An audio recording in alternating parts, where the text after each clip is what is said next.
Hello students, welcome back to our channel Physics Gallery. Asha Binu. This is your Asha teacher coming up with a new lecture of our work energy power.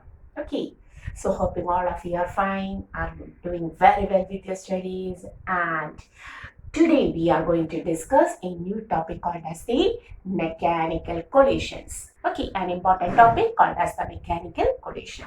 Okay, let us start.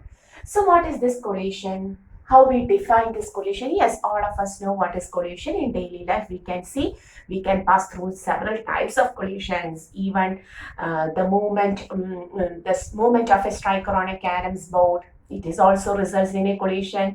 Okay, two vehicles colliding, it is also collision. So what is collision?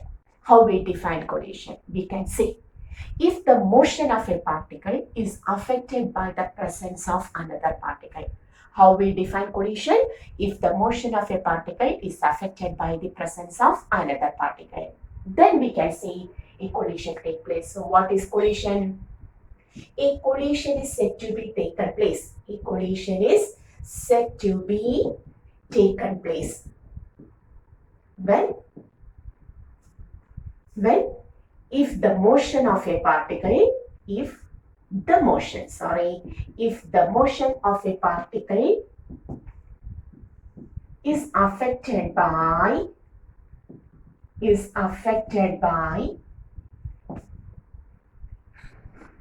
the presence of another particle. Okay, the presence of another particle, then we can say a collision had taken place.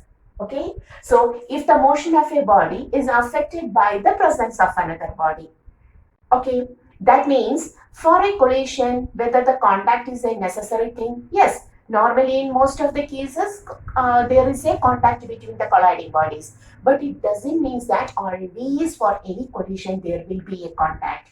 Okay, sometimes, for example, a positively charged particle is moving along a straight line, and we suddenly place another positively charged particle near its path. What happens? The first particle was intends to move in the straight line like this, but due to the presence of this particle, force of repulsion occurs and it moves like this, it repels away.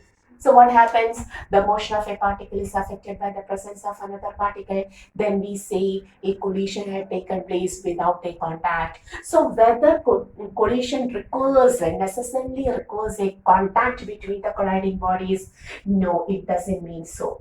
So the conditions for the collision is that contact between the colliding bodies, contact of colliding bodies is not at all.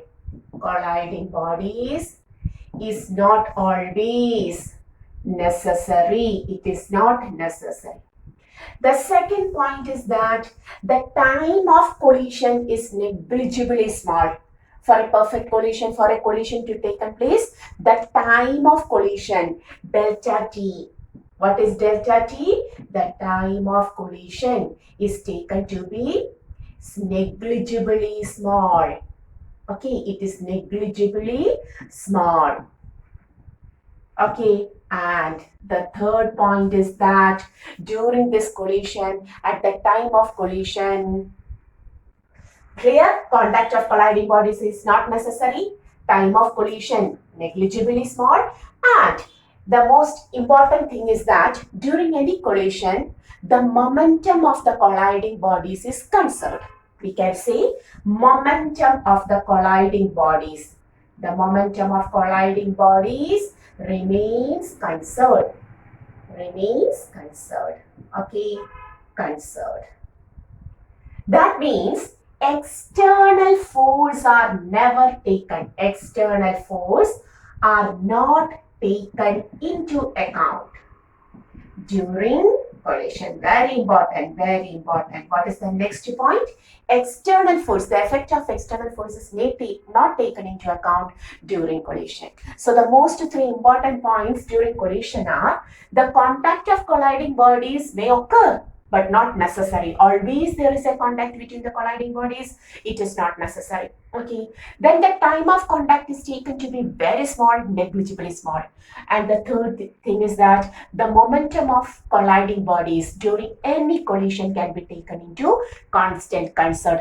That is external force. The action of external force is not taken into account during collision. Okay, clear? So we can say, what is mechanical collision? What is a mechanical collision? A collision is said to be taken place when the path of the motion of a particle is affected by the presence of another particle. Clear? And what are the conditions for collision? We always think that the colliding bodies always comes in contact during collision. Not necessary. Colliding bodies may come into contact or may not come in contact during collision.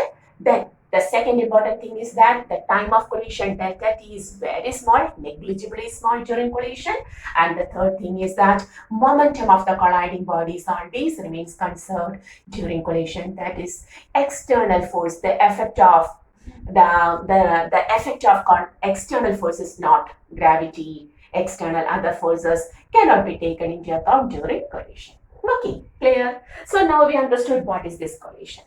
This collision is classified into several types. We have taken the collision into several types. And the first basic type of classification is, the collision may be classified into two types. The first type of classification, where we take the first one as head-on collision and the second one as oblique collision. The first one is head-on collision and the second one is oblique collision. So what is head-on collision? There is a special name called as the line of impact during any collision. The line through which the particles will move before and after collision. And that line is taken to be line of impact. And if the line of impact of the colliding bodies before and after collision are seen, then we can say a head-on collision had taken place. Don't understood? Means, suppose two bodies A and B are moving with the speeds u1 and u2 in the same direction along a straight narrow road. And suppose u1 is greater than u2. What happens? There is no space to overtake. So what happens? Collision takes place. Okay. Collision takes place. This is the time of collision, delta t, very small. Okay. And after collision, what happens? A and B now moves with the speeds v1, v2, new speed. They attain during collision. There is a change. Something happens, and they attain a new velocity v1 and v2. But in the same line. Therefore, we can say here the line of impact before and after collision are seen. Then we can say a head-on collision taken place. What is this type of collision? This is called as head-on collision. And sometimes, suppose A and B, as earlier A, B, u1, u2 moving in same direction, and here also u1 greater than u2. Collision taken place, A and B undergoes collision, and after collision A moves like this with the speed v1. Whether the line of impact is same? No. And B is moving like this with the speed v2. Whether the line of impact is same before and after collision? Before, this was the line of impact, and after collision they had different lines of impacts. Okay, then we can say an oblique collision had taken place. So on the basis of the line of impact, collisions are classified into two, such as head-on and oblique.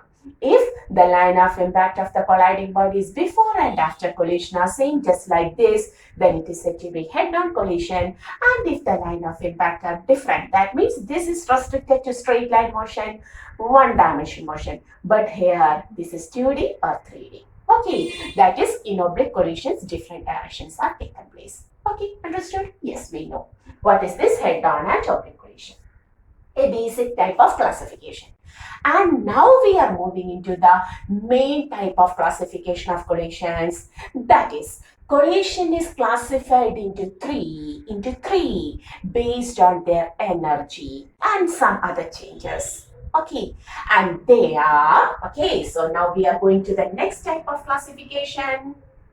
Hoping you understood what is head-on and oblique, very simple type of classification. And now we are going to classify the collisions into three. Yes, we will write like this. Mechanical collisions are classified into three. First one, perfectly elastic collision. The second one is inelastic collision, and the third one is perfectly inelastic collision. So which are the different types of collisions? Okay, now we have classified our collision into three, such as perfectly elastic collision, inelastic collision, and perfectly inelastic collision. So what are these perfectly elastic, inelastic, and perfectly inelastic? Now we will discuss that. Very simple. If in a collision, both the momentum is represented by the letter P. We know momentum is mass into velocity. If both the momentum and the kinetic energy of the colliding bodies remains conserved. However, if both momentum and kinetic energy of the colliding bodies remains conserved. What does this conserved means? There is no change, no loss. That is what was the momentum before collision, that will be the momentum after collision. What will be the kinetic energy after collision? That was the kinetic energy before collision. That is no loss in momentum and kinetic energy during collision. Then such a collision is said to be perfectly elastic collision. Both momentum and kinetic energy are conserved. Okay, clear. So what is perfectly elastic collision? In such type of collisions, the colliding bodies will conserve both momentum and kinetic energy. Clear. If so, what is inelastic collision? In inelastic collisions, we can see momentum is conserved. Okay, just like perfectly elastic, momentum is conserved. But kinetic energy is not conserved.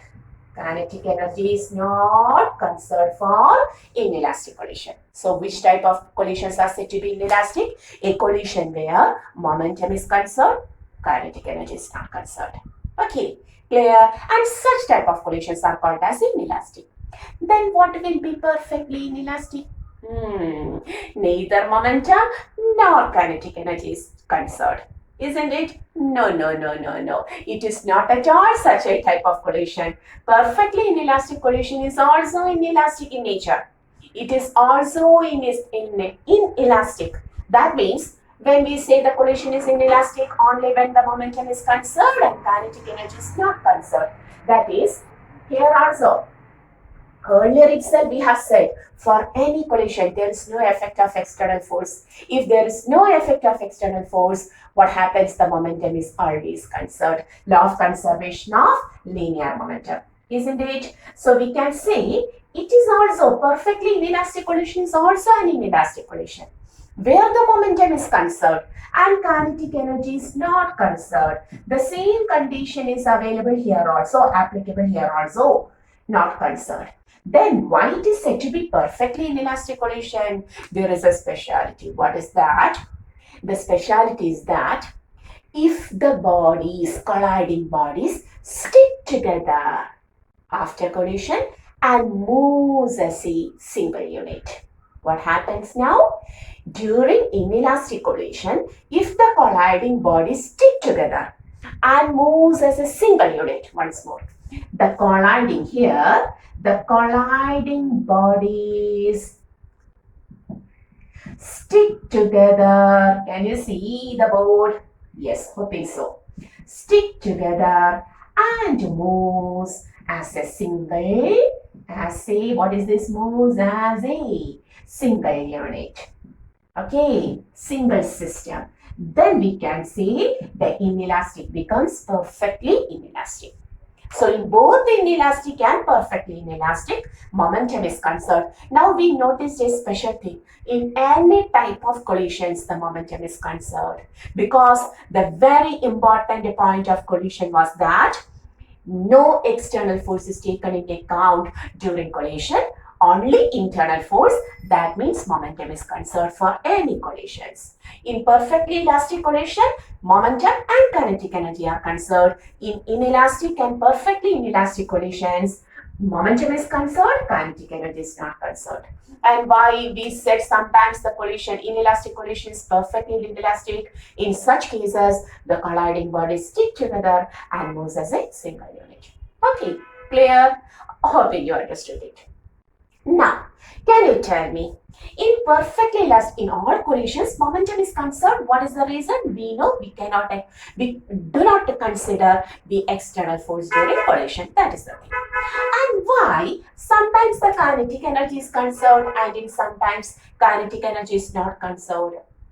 And it can be explained on the basis of the deformation of the body during collision. Why sometimes the kinetic energy is conserved and why sometimes kinetic energy is not conserved can be explained by the deformation during collision. All of us know when two bodies collide, there is some deformation in the colliding bodies, isn't it? Suppose, for example, if this is our A and this is our B and they are moving like this, undergoes a collision, and during collision some deformation occurs. Some deformation occurs. Surely some deformation occurs when the bodies comes in contact. A great impact is that there is a great impact during the collision, so there is a deformation. But in some collisions, for perfectly elastic collision, what happens? When they detach, that is when they separate after collision, they regain their shape and size perfectly. That is, no deformation potential energy is developed here. There is deformation, but after collision, when they separates, what happens? They regains their original shape and size. That is, kinetic energy is not permanently converted into deformation potential energy. During collision, some kinetic energy have changed into deformation potential energy, but on separation, what happens? They regains their original shape and size, so that the deformation potential energy in such case is negligibly small and they regains their original shape and size, and only in such case the collision becomes perfectly elastic without losing kinetic energy. But in most of the practical cases, in 99% of practices, perfectly elastic collision, not such a practical case. In practical cases, where the collisions are taken to be inelastic, what happens? During collision, deformation occurs. And after collision, when the bodies separate, whether the colliding bodies attain their shape and size perfectly as earlier, never. There is certain deformation. They never regains their shape and size as earlier. Okay, so what happens? Some of the kinetic energy is taken as deformation potential energy. That is, kinetic energy is lost. And hence, we can say what happens? Kinetic energy is not conserved during inelastic and perfectly inelastic collision. Okay, so why kinetic energy is conserved here? Because the deformation potential energy is not lost, or it is not taken back. The kinetic energy is retained as such because after collision the particles regain their shape and size as original, and no deformation potential energy for the particles after collision. During collision, yes, there will be certain deformation, but after collision, since they regains their original shape and size, what happens? There is no deformation potential energy. But in 99% of practical cases where the collisions are inelastic and perfectly inelastic, most of the collisions that we see in our daily life is inelastic collision. There we can see, yes, there is certain deformation. The particles do not regain their original shape and size after collision. So what happens? Some of the kinetic energy is lost as deformation potential energy. Deformation potential energy. That's why kinetic energy is not conserved in both inelastic and perfectly inelastic. Okay, clear? So hoping you understood what is perfectly elastic collision, inelastic collision and perfectly inelastic collision. Take a note of this.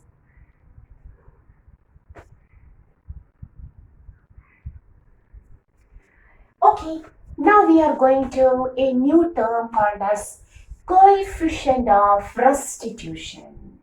A very important term for collisions. There is a term called as the coefficient of restitution. Okay, so what is this coefficient of restitution? Coefficient of restitution means, in order to understand that, we have taken a particular condition. There are two bodies, collision. There are two bodies A and B of masses m1 and m2 and they were moving with the speeds or velocities u1 and u2. And what happens? Collision takes place. Since u1 is greater than u2 or due to certain cases, what happens? Collision. This is the time of collision. Okay, and after collision, the particles begins to move with the v1. u1 gets converted to v1 and u2 gets converted to v2. Okay, then we can say, since u1 was greater than u2, collision had taken place. And after collision, what happens? A collides to B. So during collision, A's velocity decreases to v1, whereas B got that impact and its velocity increases to v2. So after collision, it may be v2 greater than v1. But before collision, it was u1 greater than u2. Do you understand? Because as we know, suppose A is moving with the u1 and it collides with the B. If the speed of B, u2 was greater than A, what happens? No collision takes place. So, in order to take the collision, the speed of u1 must be greater than that of u2. Speed u1 must be greater than that of u2. But during impact, what happens? The speed of A decreases. u1 decreases to v1, but B got that impact and its velocity increases. v1 increases to v2. What happens? u2 increases to v2. B's initial velocity u2 increases to v2, isn't it? So we can say before collision u1 was greater than u2 and after collision v2 is greater than v1. Therefore, I am going to take a term called as relative velocity. We want the relative velocity of the bodies before and after collision. Relative velocity after collision. I am going to take relative velocity after collision and the relative velocity of the bodies before collision. Okay. So, if we take the relative velocities of the bodies, colliding bodies after collision and before collision, then its ratio is called as the coefficient of restitution, represented by the letter E. So, what is coefficient of restitution? It is the ratio of relative velocity of the bodies after collision. After collision, v2 and v1 are the velocities, and before collision, u1 and u2 are the velocities. Then the ratio of relative velocity after collision, we know v2 is greater than v1, so I have written v2 minus v1 by. In order to take place this, what happens? u1 must be greater than u2. You have to write u1 minus u2, and this ratio is called as the coefficient of restitution.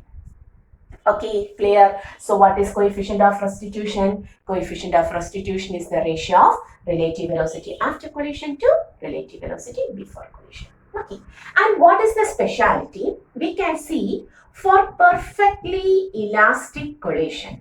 Okay, E value is always equal to. For perfectly elastic collision, we can see the value of E is always equal to 1. There is no change in momentum, no change in kinetic energy. Perfectly elastic collision, E value is always equal to 1. Whereas for perfectly inelastic collisions, you can see the colliding bodies stick together and moves as a single unit after collision. So that V1 and V2, they stick together, moves as a single unit. V1 and V2 will be same. V2 minus V1 becomes 0. Therefore, E becomes 0 for perfectly inelastic collisions. And for inelastic collisions, that is, inelastic collisions are daily life collisions. Most of the daily collisions which we have seen is inelastic collision. There the E value will be between 0. Its value ranges between 0 and 1. The value of E will be between 0 and 1. That is, for perfectly elastic collision, E value will be equal to 1. For perfectly inelastic collision, E is equal to 0. And for inelastic collision, is between 0 and 1. Okay, so for any collisions, mechanical collision, we can say there is always a term called as the coefficient of restitution, E. Very important. Okay, clear? Take the notes.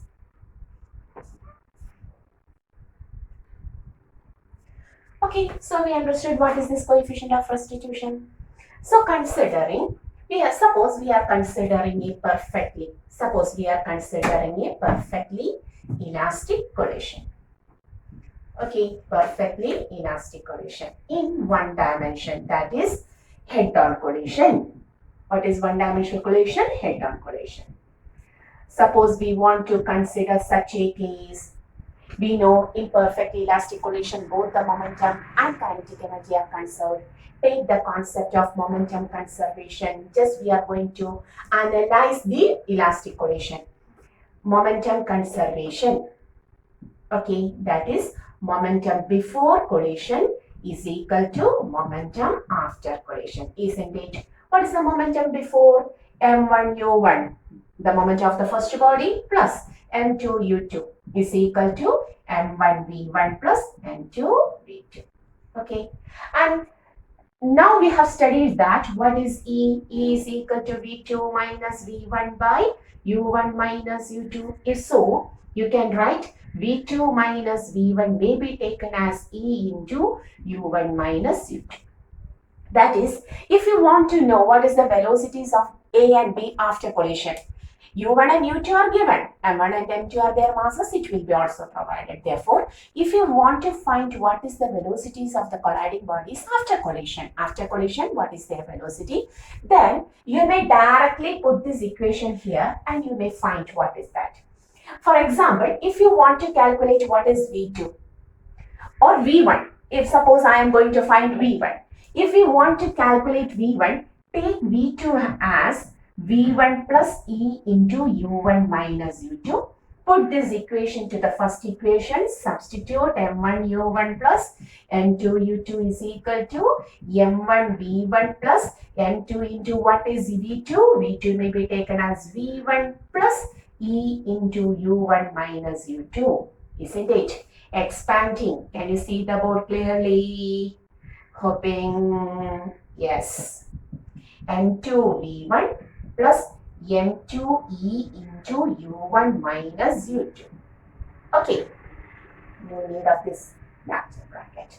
Now take V1 common, take this V1 common, then you will write, may I write here, M1 U1 plus M2 U2 is equal to V1 into M1 plus M2 plus M2E U1 minus U2. Okay, now take this here, M1 U1 plus, very simple, minus M2E into U1 minus U2 is equal to V1 into M1 plus M2, and finally we can write, may I take my another ring, V1 is equal to, here I will write V1 is equal to, from this equation put this M1 plus M2 on the denominator, the equation becomes M1 U1 plus M2 U2 minus M2 E into U1 minus U2 by M1 plus M2. Okay, isn't it? Very simple equation. Similarly, go through the equation once more. 1, 2, 3. Yes, you have written that. Now, come back to V2. Yes, miss, what is this? V2. You may pause the video and you may go through the equations. Okay. Now, if you want a V2, value of V2, just take, listen, just take. From this equation, may I take V1 is equal to, if I take V1 here or this here, V2 minus E into U1 minus U2.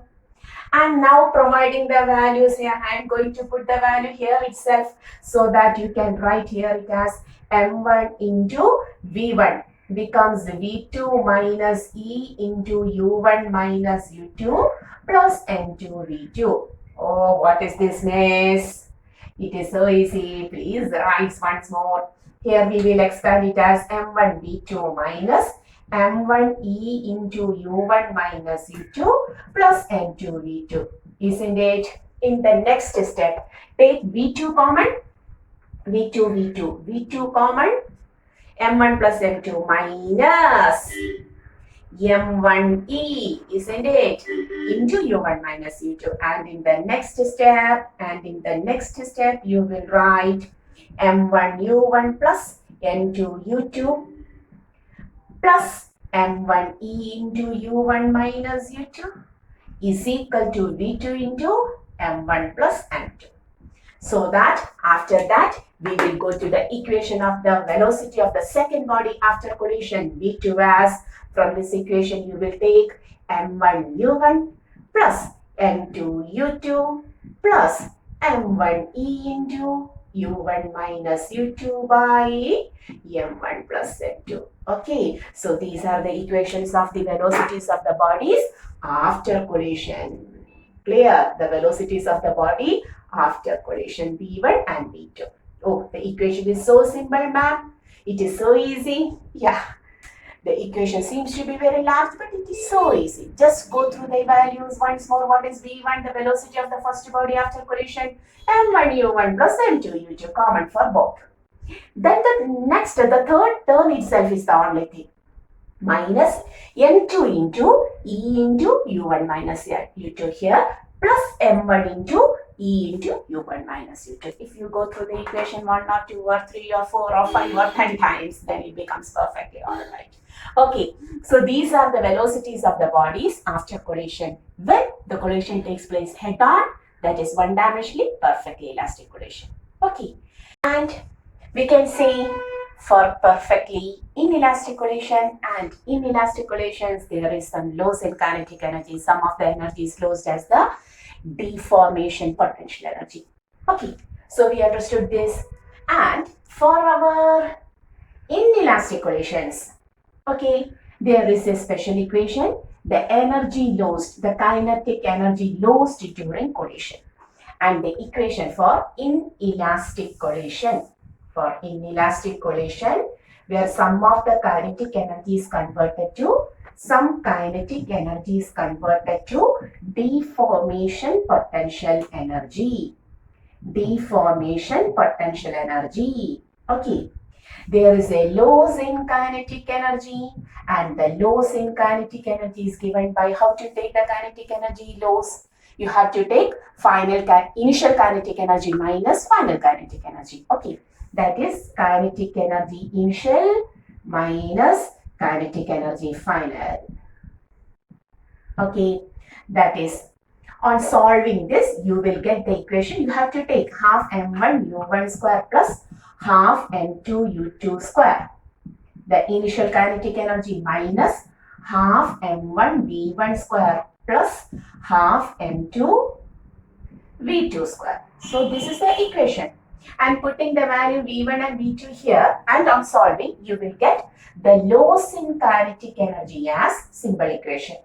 Half, I am directly going to the equation, M1 M2 by M1 plus M2 into U1 minus U2 the whole square into 1 minus E square.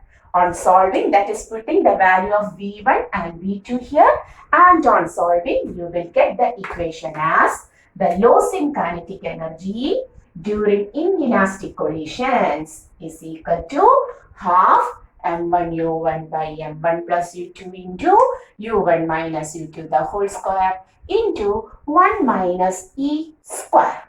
Okay, this is not applicable here in our perfectly elastic collision because there is no kinetic energy there. For inelastic collisions, either for perfectly inelastic or our daily life inelastic collisions, we can see there is a loss in kinetic energy because there is a deformation in shape and size.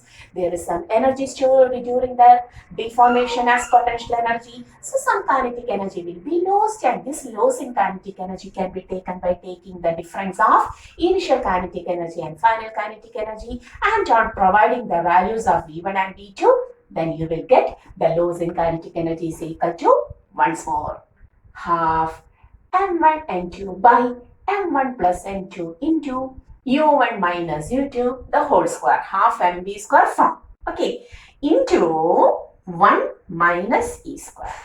Clear? So, hoping all of you understood the concept of collision. All of you understood the concept of collision. Okay.